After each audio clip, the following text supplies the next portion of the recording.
Hi there, thank you for patiently waiting for my long-awaited video presentation. This is Stacy Mineo presenting on botulinum toxin A for idiopathic toe walking. So what is idiopathic toe walking? Idiopathic toe walking is a childhood condition of unknown cause characterized by persistence of a tiptoe gait pattern without evidence of neurologic, orthopedic, or psychiatric disease in children over 3 years of age.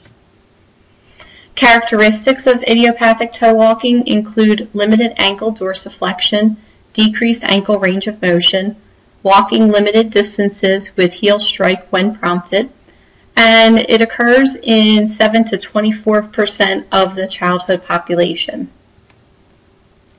Causes have been linked to heredity in 30 to 71% of cases. It's also been thought of as a chicken versus the egg theory. What happened first? Was it ankle equinus, or did it occur as a consequence of walking on tiptoes?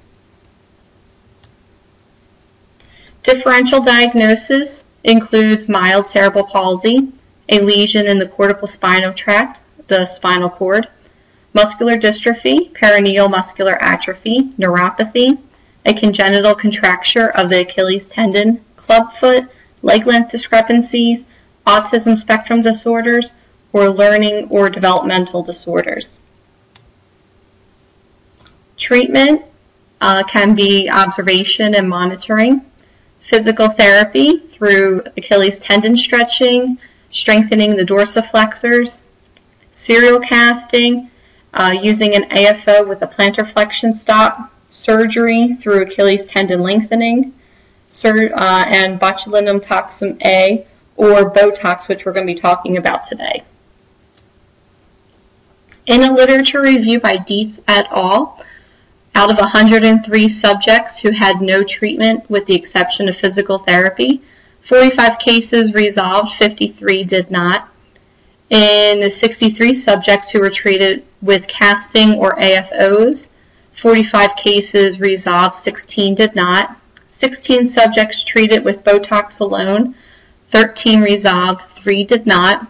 And in 45 subjects treated through Achilles tendon lengthening, all 45 cases resolved. However, some children occasionally continue to toe walk. So, what is botulinum toxin? Where does it come from? It is produced by the anaerobic bacterium Clostridium botulinum. It is very poisonous. Small amounts can lead to botulism, which is a descending paralysis. Causes is by infection from bacterial spores enterically, when bacteria grows in the intestine, and wound botulism. The wound becomes infected.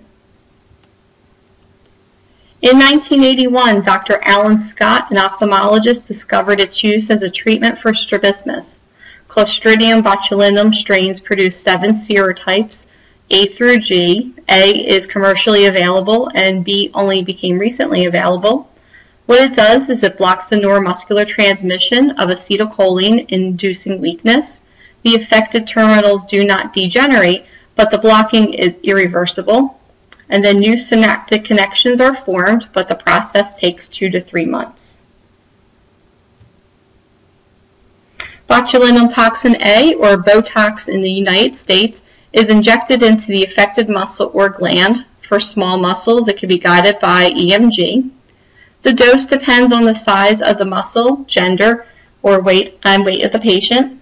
Weakness lasts 3 months, which, as I mentioned on a previous slide, is because it takes 2 to 3 months for new synaptic connections to form, and injections are needed at regular intervals. Side effects of Botox include that it may spread into surrounding muscles. There can be localized pain, bruising, tenderness at the injection site. Systemic effects are rare, but systemic effects include flu-like symptoms such as fever, chills, headache, hypotension, abdominal pain, diarrhea, generalized weakness, or dry mouth. Botox is contraindicated in those who are pregnant or nursing, and caution should be taken with those who have respiratory issues or swallowing difficulties.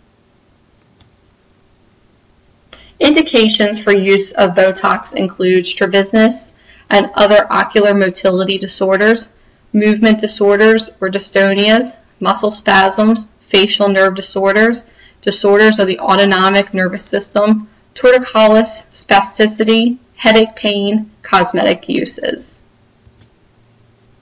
So is Botox safe for children? In looking at a review of the literature by Dahan O'Leal et al., 3 studies reported improvements in gait pattern, function, decreased toe walking following Botox injections to the gastrocnemius and soleus. Children also received physical therapy, a home exercise program, and orthotics. Improvements maintained at 12 months post-injection. There were no adverse effects reported besides some pain at the injection site. And the treatment did use a multimodal approach as reported above, and cannot be singularly attributed to the Botox. Now, what about long-term usage? Botox has been used therapeutically since 1981. A histological study by Barodic and Ferrante found that no degenerative changes or muscle atrophy had occurred. The nerve sproutlets regained the ability to release acetylcholine 3 months following treatment. The incidence of adverse effects were about 25%, and the adverse effects were localized with pain, tenderness, some bruising at the injection site. There is a concern about antibodies building up against Botox over long-term usage, and that was found to be less than 0.1%. There is no decline in the effectiveness of treatment despite greater than 2 years in treatment. So, does Botox improve walking in children with idiopathic toe walking? 15 subjects measured by 3D gait analysis underwent Botox and stretching measured at 3, 6, and 12 months. Findings suggest that the gait improved following the one-time Botox injection. However, toe walking only occasionally improved. Further studies should be done to determine if repeated injections, casting, or orthotics would improve the outcome. Now, it was very difficult to find videos of just plain idiopathic toe walking. I wanted to show you a child who has a diagnosis of autism who toe walks and underwent Botox treatment. This is the before video.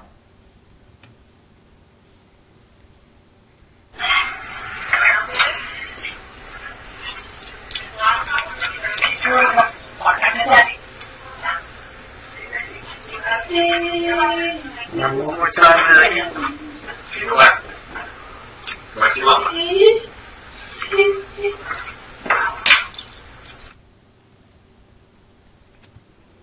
Now this is a video of that same child after Botox treatment.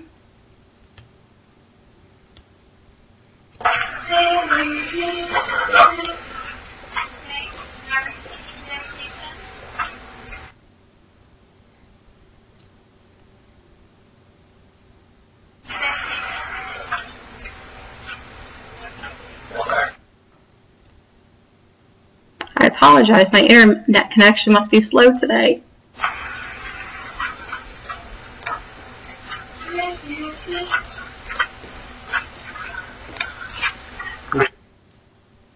Okay.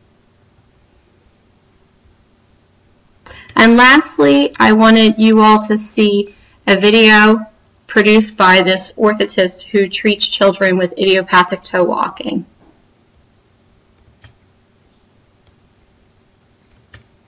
Hi, my name is Kevin Matthews, and I'm with Advanced Orthopedic Designs in San Antonio, Texas. And I'd like to talk to you briefly about idiopathic toe walking and how we treat it as orthotists. More often than not, if a child is diagnosed with idiopathic toe walking, idiopathic meaning of unknown cause, basically some kids just walk on their toes, that feels natural to them. And it's important that we get them into a heel-toe gait pattern. And typically, if it doesn't resolve by 4 or 5 years old, physicians will recommend bracing. And normally what we do is we put them in an AFO with a hinge that will allow them to flex, but it's got a little bumper in the back that won't allow the toe to go down, so they can't get on their toes. Okay? And it's a very effective treatment. It works. It's just a lot of brace to wear. With idiopathic toe walking, these kids typically don't have tone and are able to walk on their heels or heel walk, and so they don't need anything major to correct them. A mild intervention works very well. And what I've been having remarkable success with is simply a little SMO with a little plantar flexion stop on the back. It's a little bumper that when the child wants to get up on their toes, this digs into the back of their calf so they don't do it. And I have had remarkable success. I made at least 100 pairs of these, and they have worked very well. I did one pair. I ended up making a pair of hinged AFOs because they said the child could still get on their toes, but the child was compensating big time to do it. And I just said, okay, fine, and I made a pair of hinged AFOs. But I just wanted to let folks know that if you'd like to try it, it's very effective. And I've got a little video clip of the child that I just fit today with a pair of these that shows him walking in them. And you get a good heel strike, very effective, and it's a tool that would work well for you.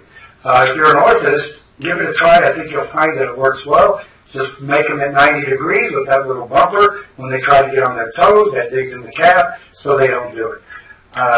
If you're a patient, you might ask your orthotist if they'll make this. It's very simple to make. It's even easier to make than one of these. Doesn't pay quite as much, but less materials, quicker to make, and very effective. Again, consider using an SMO with a plantar flexion stop for your idiopathic toe walking. Thanks. Go ahead, please. Hi, can I please speak to Mr. Smuggler? Oh, yeah, as soon as we're done here. Okay, now let's turn around. I thought that video of the SMO with the plantar flexion stop combined with Botox would be a great treatment, and physical therapy, of course. Next, I wanted to show you my references.